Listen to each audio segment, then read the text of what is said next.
Hey everybody, it's Minius, and about a week and a half ago, Electronic Arts invited me to their headquarters to play Mass Effect Andromeda.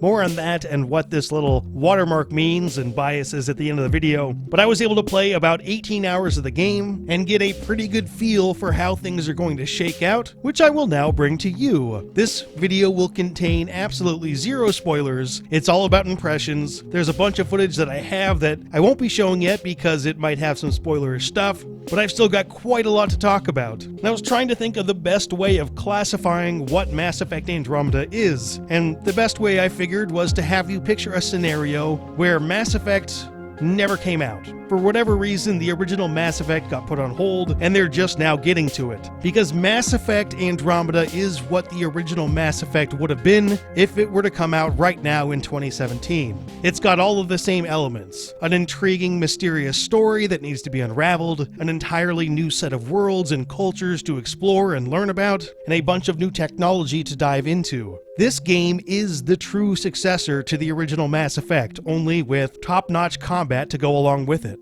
Now, one thing I've learned about the Mass Effect series while covering it for the last year and a half is that many people play Mass Effect for many different reasons. There really aren't a whole lot of franchises that have done as much as what this series has done well. I mean, most people are interested in the story, and without getting into any details, I can say that the story elements are there. I only played the first part of the game, but there are multiple mysterious storylines that are legitimately intriguing. You'll find yourself pulling on one story thread, only to find another that is just as interesting. I can't say whether or not these story threads intertwine into a ball of awesomeness as the game hits its climax, but if it does, they've got something truly special. Of course, I never got anywhere near the end of the story.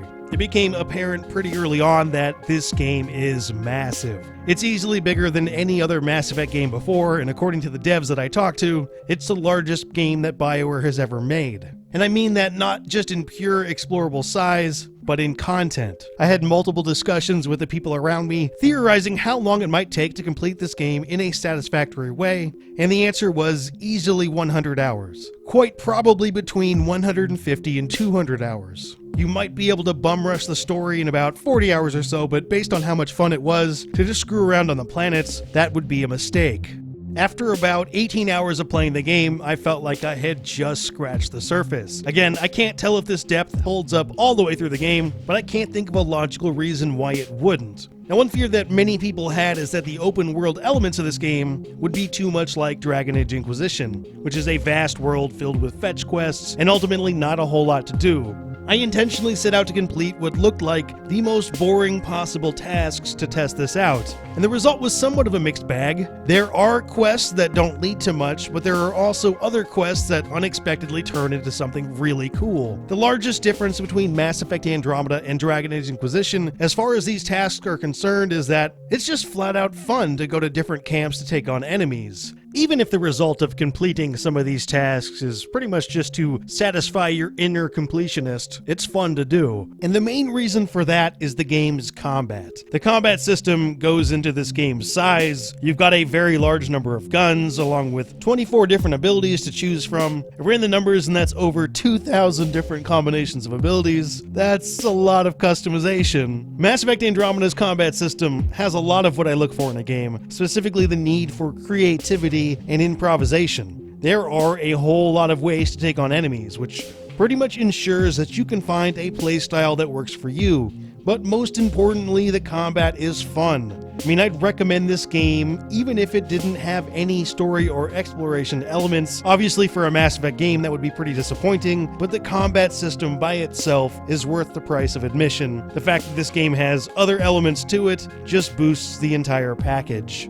Now, I have almost exclusively positive things to say about this game, but that doesn't mean the game is without issues. But all of the issues that I did have were on the technical side, and ultimately didn't bother me that much, but they're worth mentioning because they might bother some of you. Probably the biggest issue with this game is the facial animations. At many points, it doesn't look all that good. I wonder how much that has to do with the fact that motion capture for facial animations has become pretty common at this point, and it's pretty clear that they didn't do that here.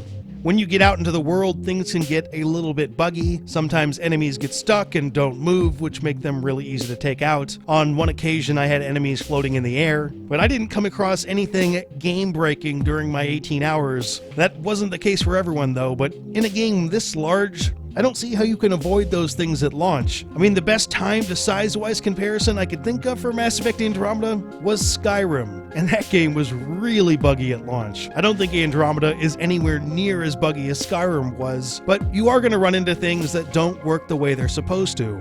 Also, the enemy AI for the animal-like creatures is not that great. They pretty much just charge you and are pretty easy to deal with or avoid. The humanoid enemies, though, are much smarter and will actively work their way towards your sides to take you in the flank. They don't necessarily defend themselves very well, but overall I found the enemy AI acceptable. Another sticking point with a few of you might be the dialogue choices. Often there are fewer options than you might like. Given the sheer size of this game though, the task of adding in 4 choices of dialogue for every comment might be pretty unreasonable. And it's possible that some of these limited options might be offset by the fact that whether you choose male or female for your main character will change your dialogue options. I didn't get a chance to explore exactly how deep this went, but I can point out this early on example in the game where both twins had completely different things to say to a single comment. There is a chance that this game's sheer size could be an issue. Personally, I think that's a huge plus for the game, but not everybody is in the same spot that I am. If you don't have a lot of spare time, this game could take you a while, and it's good enough to interfere with your life.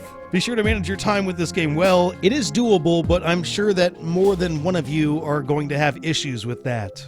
One last thing worth touching on in this preview is that I enjoyed the new version of the Mako, the Nomad. I mentioned that I had a limited time with this game, and I ended up catching myself several times just screwing around trying to scale mountains and stuff like in the original. And I'd say that was a waste of time, but I was enjoying myself, and really that's the point of any video game. The Nomad certainly is more fun than the original Mako. It fits in well with the open world, and its controls are active enough to keep you engaged while you're roaming around the planet. But ultimately, the point of this video is to tackle 2 questions. Is this game good, and how excited should you be? I'll admit that I was a little bit nervous when I sat down to play this game for the first time, and I've spent a lot of time and energy focusing this channel entirely on Mass Effect, and if this game's a bust, I'm kind of in trouble, but I'm not worried about the game's quality anymore. The game is fun. I mean, I'd recommend it to anybody. In fact, the only thing that I'm somewhat concerned with is whether or not the community takes to it. There's a kind of weird anti-BioWare thing going on right now that has some legitimate roots, but if people let their feelings on previous games prevent them from playing this game, I think they're gonna miss out.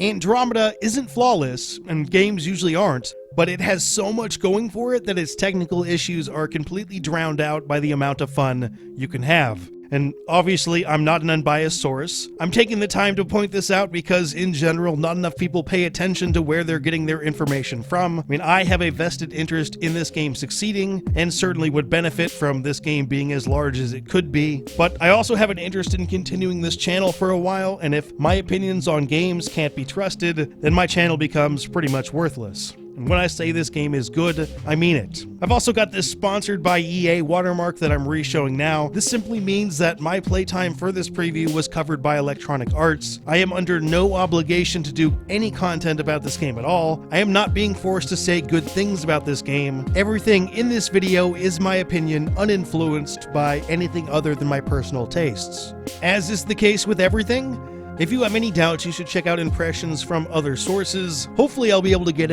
a completely full review of this game in a reasonable amount of time. But as far as the immediate future of this channel, there is a whole lot more coverage coming. As far as what's on this channel right now, I've got some early tips and tricks type videos up. Hopefully I'll also have a Q&A video already up. If not, it'll be up soon. Along with that, I'm going to have a video or multiple videos breaking down every single ability. This game, though, is large enough to have a whole lot more coverage coming. I mentioned the size of this game. I am going to have to play the crap out of it. I'll be expected to be an expert out of the gate, but I don't see how I can be an expert without playing it over several times, which could take 600 hours or so. If you have questions, there's a chance I'll be able to answer them in the comments section, which hopefully I'll have time to do. But if you like this video, please give it a like. It really helps out the channel. Keep an eye on Minius GC for Mass Effect Andromeda and other Mass Effect videos.